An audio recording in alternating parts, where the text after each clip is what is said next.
আজকে শুনছি বাংলাদেশ হাইকমিশনকে নাকি ভারত ঢাকায় ধমক দিছে, যে কেন আমরা ওই কথা বলছি। ধমক দিছে নাকি ওই ভারতীয় হাইকমিশনারকে এই খুনি হাসিনাকে আশ্রয় দেওয়ার জন্য শুধু ধমক না, লাথি দিয়ে দেশ থেকে বের করে দেওয়া উচিত ছিল।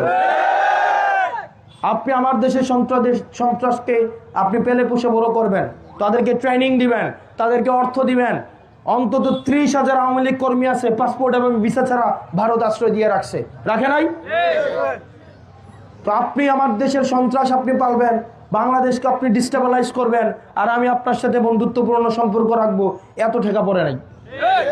এই ভারতের যে সন্ত্রাসগুলো কদিন পরে পরে আমাদের দেশে ছেড়ে দেয়, ছাড়ছে কি না? ছাড়ছে না? বাংলাদেশের সন্ত্রাসগুলো ভারত আবার পাহারা দেয়, ট্রেনিং দেয়, অর্থ দেয়, দিয়ে বাংলাদেশে কদিন পর ছাড়ে। আমাদের দেশে এসে দুষ্কর্ম করে না, তাদেরকে বারবার করে বলা হয়েছে, শুনে না। তো যেহেতু শুনে না, এখন আমাদের সন্ত্রাস যদি থেকে থাকে, তাদেরকে যদি আমরা বলি যে আপনাদের দেশের সন্ত্রাসগুলো আমরা বাংলাদেশে আশ্রয় দিয়ে টাকা পয়সা দিয়ে ট্রেনিং দিব, যদি আপনারা সেটা বন্ধ না করেন, এটা কি আমাদের অপরাধ? এটা কি আমাদের অপরাধ? সম্পর্ক হবে ন্যায্যতার ভিত্তিতে।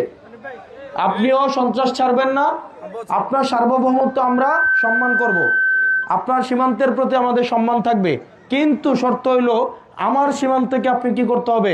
সম্মান দেখাইতে হবে।